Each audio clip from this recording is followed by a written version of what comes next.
இன்றைக்கி வந்து நம்ம வெஜ்ஜு கறி தோசை தான் பார்க்க போகிறோம். இது ரொம்ப டேஸ்ட்டாக இருக்கும். நான்வெஜ் சாப்பிடாதவங்களுக்குலாம் இது ஒரு அல்டிமேட்டாக இருக்கும். நீங்கள் ட்ரை பண்ணி பாருங்கள். அவ்வளோ ஒரு டேஸ்ட்டாக இருக்கும். இது எக்கு போட்டும் செஞ்சு காமிச்சிருக்கேன். எக்கு போடாத வேறு மாதிரியும் செஞ்சு காமிச்சிருக்கேன். வந்து நான்வெஜ் சாப்பிடாதவங்களுக்கு இது ரொம்பவே நல்லாயிருக்கும். ரொம்பவே பிடிச்சிருக்கும். வாங்க இது எப்படி செய்யலாங்கிறத வீடியோக்குள்ளே போய் பார்க்கலாம். இது சாப்பிட்றதுக்கு அவ்வளோ ஒரு டேஸ்ட்டாக இருக்குது. நீங்கள் ஒரு டைம் செஞ்சுட்டீங்க திரும்ப திரும்ப செஞ்சுட்ருப்பீங்க. வாங்க வீடியோக்குள்ளே போகலாம். Hi good morning. இது எஸ்பி சேனல். நான் உங்கள் இனிய தோழி வசந்தி ரவி. இன்றைக்கி வந்து வெஜ்ஜு கறி தோசை தான் பார்க்க போகிறோம். வாங்க பார்க்கலாம். அதுக்கு வந்து இந்த மாதிரி நான் மீல் மேக்கர் இல்லை சோயா சங்கு தான் அந்த 1 கப் அளவுக்கு எடுத்து நான் வேக வைக்க போகிறேன். இதுக்கு ஒரு கொஞ்சமாக ஒரு 3 டம்ளர் அளவுக்கு தண்ணி ஊற்றி நம்ம ஒரு 2 நிமிஷம் 5 நிமிஷம் வேக வச்சா போதும். உப்பு போட்டு வேக வச்சுக்கலாம். நல்லா சாஃப்டாக வேகணும். அப்போ தான் இந்த கீமா செய்கிறதுக்கு நல்லாயிருக்கும். பாருங்கள், ஒரு 5 நிமிஷம் ஆயிடுச்சு. இது வெந்திருக்கும். எடுத்து காமிக்கிறேன். பாருங்கள் எவ்வளோ சாஃப்டாக வெந்திருக்குன்னு. இந்த மாதிரி சாஃப்டாக இருந்தால் தான் நம்மளுக்கு கீமா செய்கிறதுக்கு ரொம்பவே நல்லாயிருக்கும். இதை வந்து நம்ம தண்ணியில் பச்சை தண்ணி ஊற்றி நல்லா அலசி பிழிஞ்சு எடுத்துக்கலாம். தண்ணி கொஞ்சம் கூட இருக்கக்கூடாது. நல்லா பிழிஞ்சு எடுத்துக்கணும் நம்ம.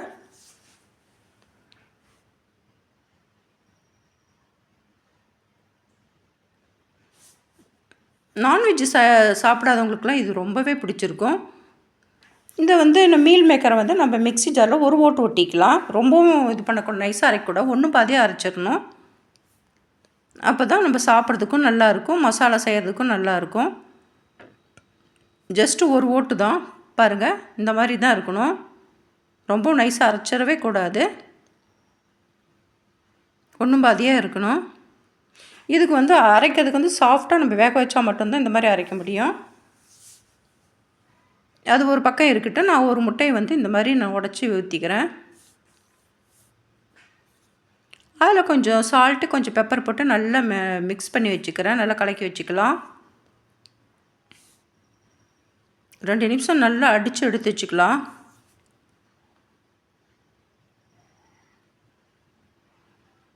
பாருங்கள், நல்லா உப்பு மிளகுத்தூள்லாம் நல்லா கலந்துருச்சு. இது ஒரு பக்கம் இருக்கட்டும். இப்போ வந்து ஸ்டவ் பற்ற வச்சு ஒரு பேன் வச்சு நம்ம வந்து ஆயில் ஊற்றி கொஞ்சமாக கடுகு போட்டுக்கலாம். கடுகு பொரியட்டும். ஒரு 100 கிராம் சின்ன வெங்காயத்தை வந்து நம்ம சின்ன சின்னதாக கட் பண்ணி நல்லா பொடியாக கட் பண்ணி போட்டுக்கலாம். இதுக்கு சின்ன வெங்காயம் சேர்த்து செய்யும்போது தான் அந்த டேஸ்ட் நல்லாயிருக்கும். நல்லா வதக்கி விட்டுக்கணும்.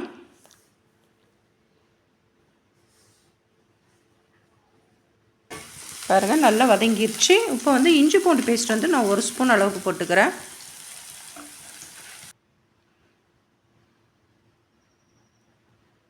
இதுவும் இஞ்சி பூண்டு பேஸ்ட்டோட பச்சை வாசம் போகிற வரைக்கும் அதுவும் 2 நிமிஷம் மாதிரி நம்ம வதக்கிக்கணும்.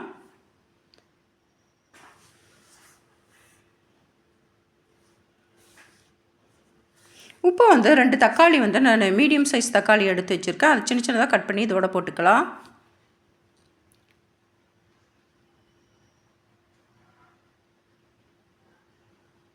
வெங்காயம் தக்காளி வதங்கிறதுக்காக நான் கொஞ்சமாக உப்பு போட்டுக்கிறேன். நல்லா சாஃப்டாக அப்போ தான் வதங்கும். ஒரு 2 நிமிஷம் மாதிரி நல்லா கிளறி விட்டுக்கலாம்.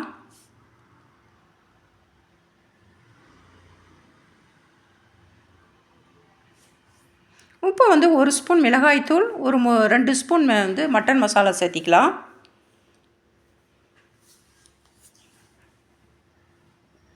இதுவுமே நல்லா ஆயிலில் நல்லா வதங்கட்டும். இந்த பச்சை வாசனைலாம் போகணும். நல்லா ஆயில் பிரிஞ்சு வர அளவுக்கு நம்ம வதக்கிக்கணும்.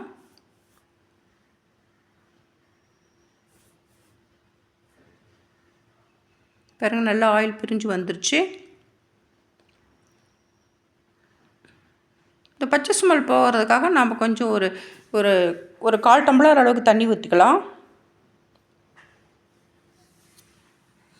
அப்போ தான் இந்த பச்சை ஸ்மெல்லாம் போகும்.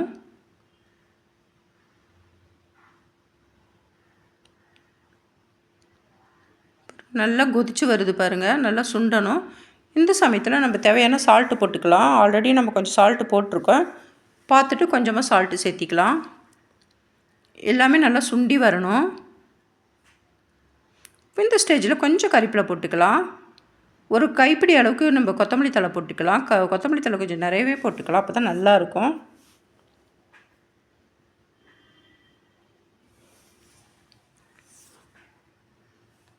இப்போ வந்து நம்ம மீல் மேக்கரை வந்து அரைச்சி வச்சுக்கிற மீல் மேக்கரை இதோட சேர்த்திக்கலாம். பாருங்கள் எப்படி ஒன்று பாதியாக இருக்குது பாருங்கள். இந்த மாதிரி தான் இருக்கணும். அப்போ தான் நம்மளுடைய வெஜ்ஜு கறி தோசை சூப்பராக இருக்கும் பாருங்கள். நீங்கள் மட்டனில் செய்கிறதா இருந்தாலும் இந்த மெத்தட்லேயே செய்யுங்க. மட்டனை வேக வச்சு எலும்பில்லாத மிக்சியில் ஒரு அடி அடிச்சிட்டிங்கன்னா இந்த மாதிரி நம்ம செஞ்சுக்கலாம். நல்லா சாஃப்டாக வேக வைக்கணும்.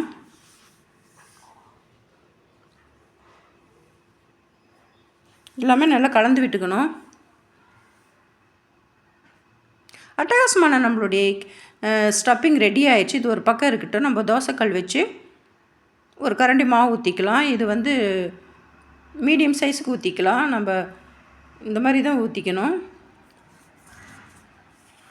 பாருங்கள் வெந்துருச்சு. நம்ம கலக்கி வச்சுருக்கிற முட்டையை இதோடு ஊற்றிக்கலாம். முட்டை வந்து எல்லா பக்கமும் ஸ்ப்ரெட் ஆகிற மாதிரி நல்லா தடவி விட்டுக்கலாம் நம்ம கரண்டி வச்சு.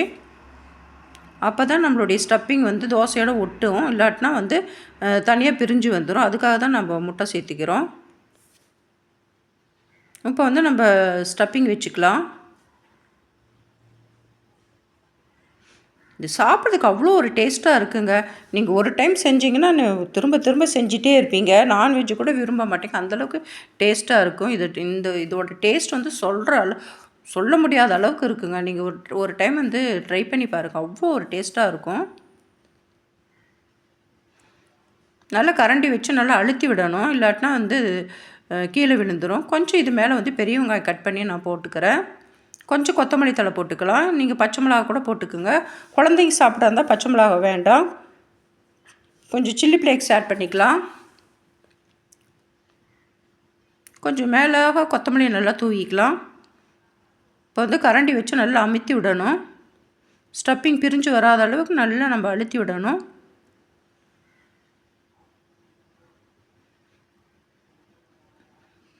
பாருங்கள் நல்லா அழுத்தி விட்டாச்சு. ஃப்ளேம் வந்து மீடியம் ஃப்ளேமில் தான் இருக்கணும், இல்லாட்டினா தோசை கருகிரும். இது மேலே ஒரு ஸ்பூன் அளவுக்கு நம்ம ஆயில் விட்டுக்கலாம்.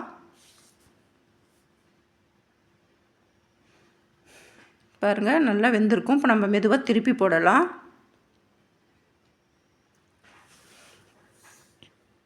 நம்மளுடைய வெஜ்ஜு கறி தோசை ரெடி ஆயிடுச்சு. பாருங்கள் சூப்பராக இருக்கும். இது ஒரு பிளேட்டுக்கு மாற்றிக்கிறேன். இதே மாதிரி நம்ம வந்து எக்கு சாப்பிடாதவங்களுக்காக நான் வேறு மாதிரி செஞ்சு காமிக்கிறேன் பாருங்கள். அதுக்கு ஒரு ஸ்பூன் அளவுக்கு கார்ன்ஃப்ளவர் எடுத்துக்கிறேன். கொஞ்சம் சால்ட்டு, கொஞ்சம் பெப்பர் சேர்த்திக்கலாம். இது ஒரு 3 ஸ்பூன் அளவுக்கு தண்ணி விட்டு நல்லா கலந்துக்கணும். முட்டைக்கு பதிலாக நம்ம இதை கலக்கிக்கிறோம், அவ்வளோதான். பாருங்கள் அதே மாதிரி நம்ம தோசை ஊற்றிக்கலாம்.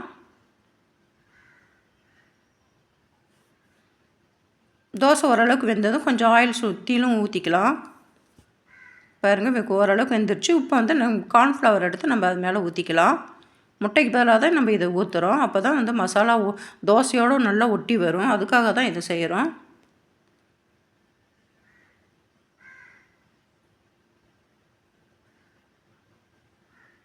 இந்த மாதிரி ஊற்றிக்கணும். ஊற்றிட்டு நம்ம இது மேலே ஸ்டப்பிங் வச்சிடலாம். தோசை ஃபுல்லாக பரவுற மாதிரி நம்ம ஸ்டப்பிங் வச்சுக்க வேண்டியது தான். இந்த மாதிரி செய்கிறனால நம்மளுடைய ஸ்டப்பிங் வந்து கீழே விழுகாது. தோசையோட நல்லா கவர் ஆகிருக்கும்.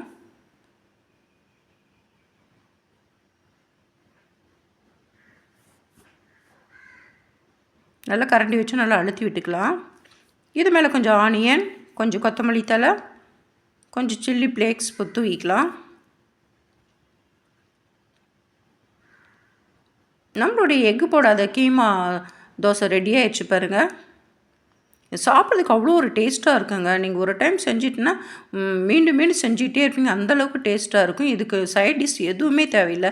இது சைட் டிஷ் வச்சுக்கணும், இதோட டேஸ்ட்டே மாறிடும். அதனால் வெறுமனே சாப்பிடுங்க, அவ்வளோ டேஸ்ட்டாக இருக்குங்க. இதை மெதுவாக நம்ம திருப்பி போட்டுக்கலாம். ஃப்ளேம் வந்து கம்மியாகவே இருக்கட்டும். இல்லாட்டும் தோசை கருகிரும். மெதுவாக நம்ம திருப்பி விடணும்.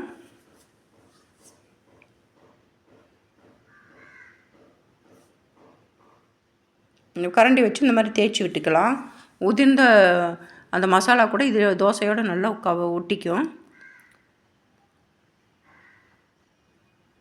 பாருங்கள், நம்மளுடைய எக்கு போடாத கறி தோசையே ரெடி ஆயிடுச்சு பாருங்கள். இதுக்கு எந்த சைடிஷுமே தேவையில்லைங்க. அவ்வளோ ஒரு டேஸ்ட்டாக இருக்கும். நீங்களே ட்ரை பண்ணி பாருங்கள்.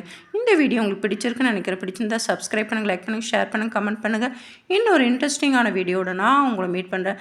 எதையுமே ரசித்து செய்யுங்க, ருசித்து சாப்பிடுங்க. தேங்க்ஸ் ஃபார் வாட்சிங். பாய்.